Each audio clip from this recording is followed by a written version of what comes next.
In this lesson, we're going to cover our angle measures. So we have two theorems that we're going to start off with. We have the first theorem states that the measure of an angle that is going to be formed by two intersecting lines that will intersect inside the circle is going to be half the sum, so we're going to use addition, of the measures of your intercepted arcs. Okay, so looking at it over here, we have our angle CEB. Okay, so this one's going to be formed by the two lines intersecting inside. And so in order to find the measure of that angle, since it's not a central, is you are going to look across from it at that arc that's being intercepted, so arc CB, and you're going to use your vertical angles to look across at the arc, in this case, DA, to find the measure. You're going to add those two and divide by 2. Okay, then moving into our second theorem here, we have that the measure of an angle is going to be formed by two intersecting lines that will intersect outside of the circle is going to be half the difference, so we're going to use subtraction, of the measures of your intercepted arcs. All right, so here we have 3 different scenarios in which that might happen. So in the first scenario, you're going to have your two secants that are forming your exterior intersection. And so in order to find the measure of that angle, your exterior angle here, you're going to just take 1/2 of the difference of your two intercepted arcs. So you're going to start off with the furthest arc away from it that is between it, and you're going to subtract from it the closest arcs measure. Okay, same idea here. We have our secant, and this time we'll have a tangent are forming this exterior angle.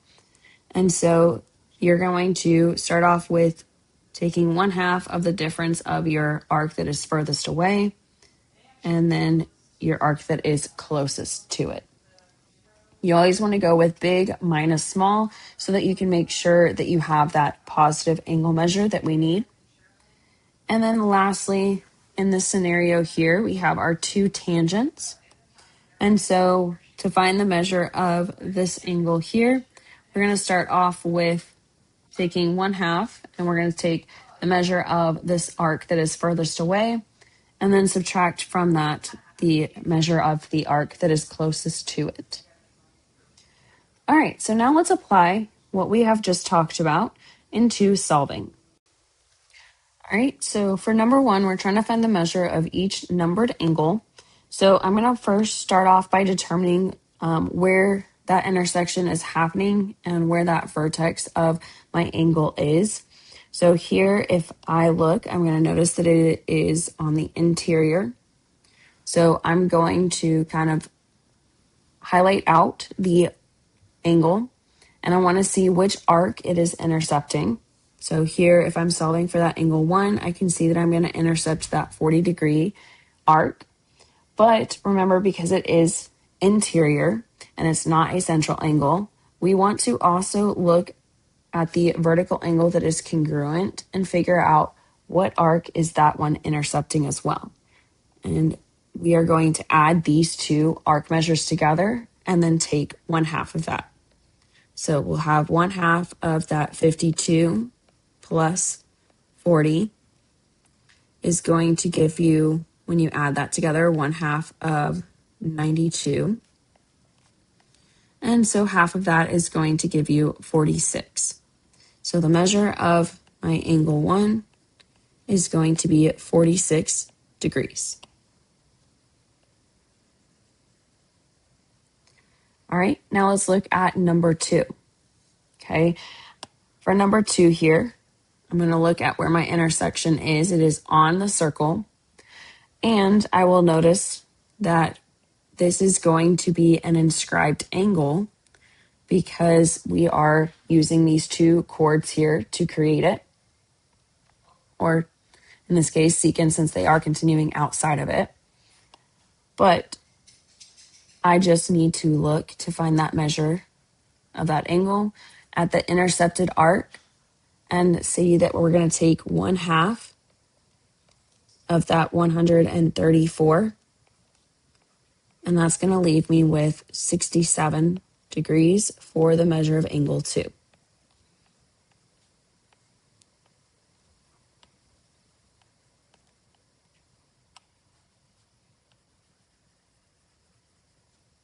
Okay, moving into number 3. So for number 3 here, we have that exterior intersection. And so I'm going to highlight this, and then the two arcs that are between it, I need to find the difference of them and then take half of it. Well, the arc that is furthest away is going to be that 100. So I'm going to take 1/2 of my 100 minus, and then I want to find the measure of the arc that's being intercepted that's closest to it. Well, here I don't know that arc, but I do realize that I have 110, 100 degrees, and 80 degrees. All of that is making up pretty much the entire circle except for the arc that I'm looking for. So what I'm going to do here is I'm going to add them together.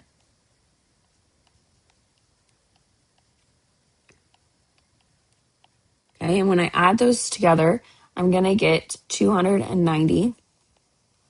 And then I need to subtract that from 360 to figure out what was left over for that arc measure. Okay, so 360 minus 290 is going to leave you with 70. And so we're going to subtract 70 from that 100. So we're going to take 1/2, we'll get 30, which is going to be 15 degrees. So the measure of my angle 3 is going to be equal to 15 degrees.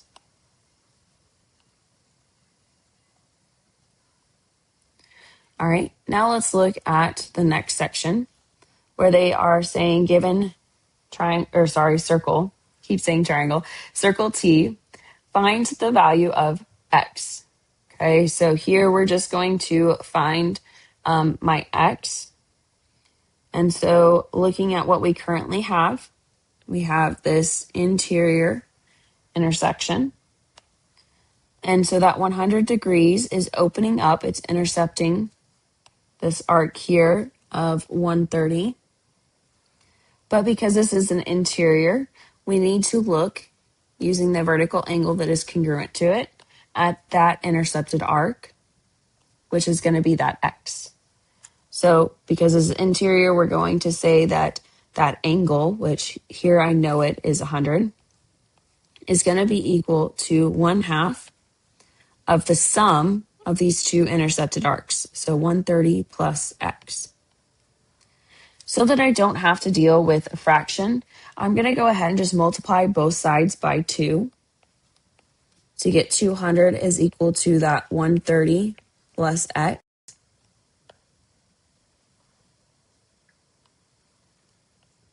And then I'm going to subtract 130 from that to get that my X is going to be equal to 70. Okay, so just a reminder, it is not going to have a degree because when I use substitution, when I plug it in, I already have that degree in the picture for me. All right, moving into number 5 here. So for number 5, I'm going to see that I have an exterior intersection. And so when I outline that angle, okay, I'm going to have these two arcs being intercepted. I want to start off with the one that is furthest away, the largest one. And so because of this being two tangents that are forming this angle, we can say that if from here all the way to here, this is X, and the fact that a whole circle is 360, this larger arc that I'm intercepting should just be 360 minus X. Okay, so that 50, that angle is equal to 1/2 the difference of my intercepted arcs. So my first arc is that 360 minus X. And then from there, I need to subtract the smaller arc that I'm intercepting, which is just that x again. And then I'm going to combine my like terms. So I'm going to get 50 is equal to 1/2 of that 360 minus 2x. Okay, and then when I distribute that 1/2, I'm going to get 50 is equal to 180 minus x. And then solving, I'm going to subtract that 180 to get negative 130 is equal to negative x. Therefore, my x is just going to be equal to 130. Now, this is one method to solving it. There is another way. So I'm going to erase this real quick and I'm going to show you how we could solve for it.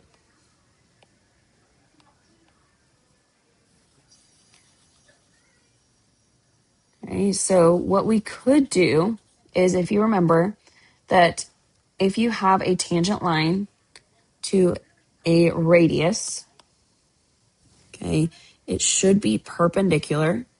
So here might not be great drawing, but these are both going to be my radius, and it should be perpendicular.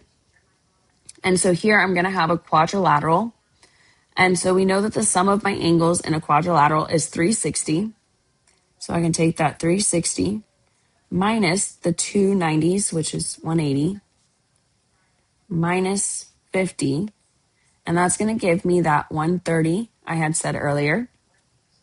Now, that is going to be the measure of this angle here, that central angle. But because it is a central angle, you know that the arc measure is going to be congruent. And so x would just be 130 as well. So two different ways of you getting that same answer. Whichever one makes more sense to you, you're more than welcome to use. All right, now let's look at number 6. Okay, so for number 6 here, we have this exterior intersection. So I'm going to take half of the difference of my two intercepted arcs to get that angle measure. Well, since I know the angle measure is 20, I'll say that it's equal to 1/2. And I need to start off with the arc furthest away that's being intercepted, so that's 70, minus the intercepted arc that is closest to it, which is your x. Okay, this is another scenario where I don't want to deal with the fraction, so I'm going to multiply both sides by 2 to get 40 is equal to that 70 minus x.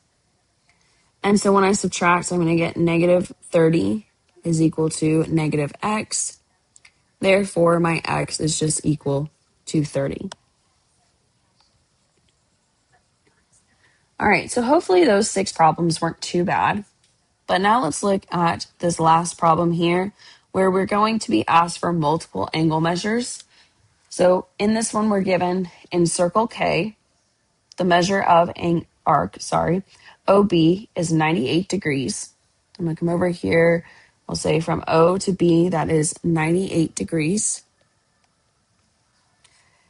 Then I'm also given that the measure of arc O to Y is 28 degrees. So from O to Y, we got 28. The measure of arc Y to D is 62 degrees. And the measure of arc DA is 38.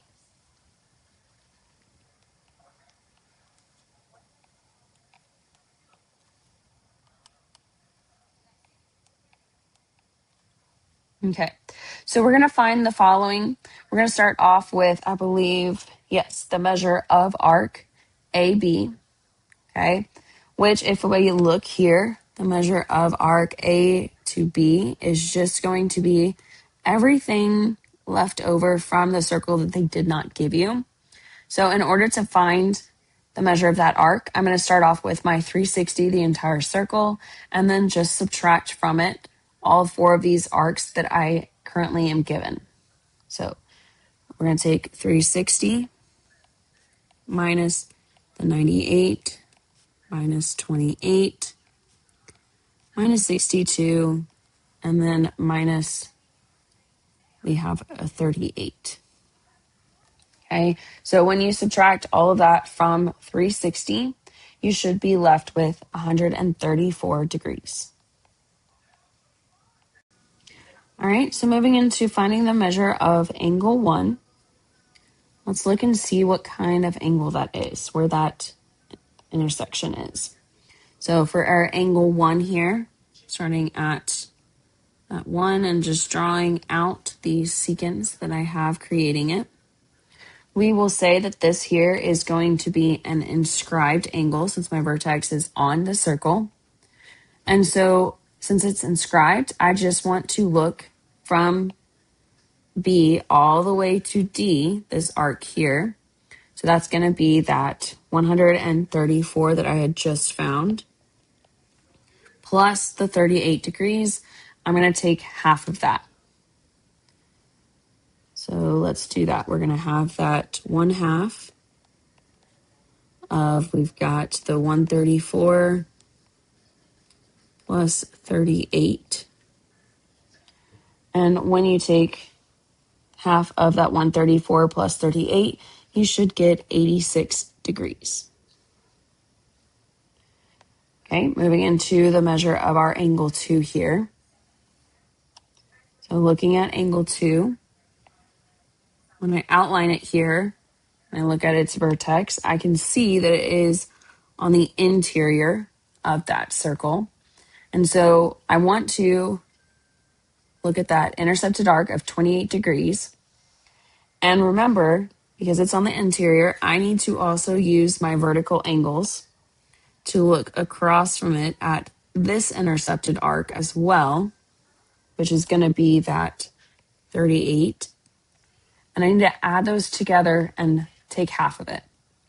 So I'm going to take 38 plus the 28 and take half of that. So that's going to give me 33 degrees. Okay, moving into the measure of angle 3. Looking at where my angle 3 is here. That is going to be on the exterior. Okay, so I'm going to be subtracting. So I need to look and see what two arcs I intercept with that angle 3. Well, when I outline it, I'll notice here that my intercepted arcs are going to be the 134 and the 28. Okay, so I'm going to take 134 minus 28 and then divide by 2.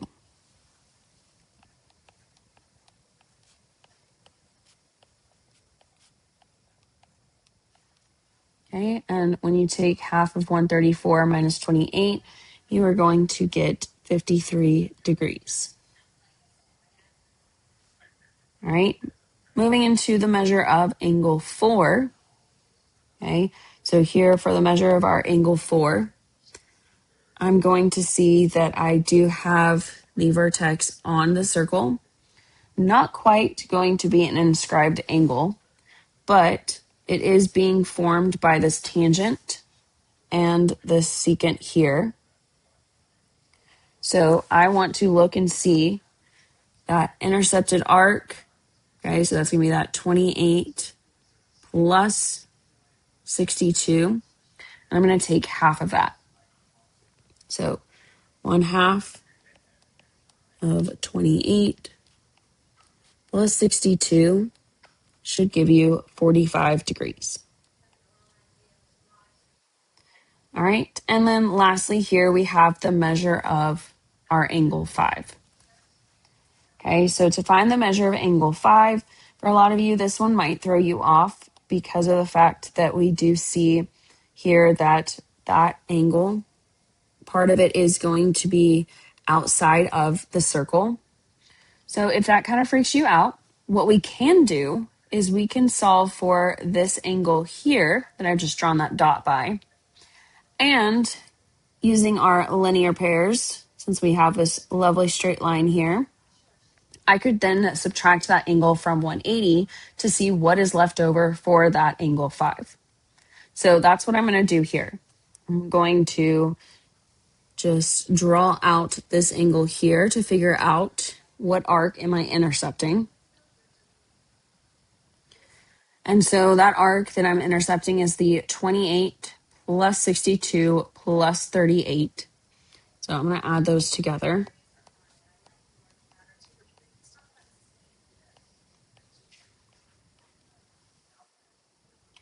Okay, and when I add that together, I get 128. And so half of that, since it was an inscribed angle, half of 128 is going to give me 64. So the measure of this angle here is 64 degrees. Well, like I said, that's not quite the angle I'm looking for, but it is a linear pair with the angle 5 I'm trying to find. And so I'm going to take 180 minus the 64, and I'll be left with 116 degrees for that measure of angle 5. So we've got 116 degrees for our final answer. Hopefully this video helped clarify any questions you might have had working through these problems using our interior and exterior intersections that are forming our angles, as well as just bringing back up our inscribed angles, central angles, and even our angle measures formed by our chords and tangents.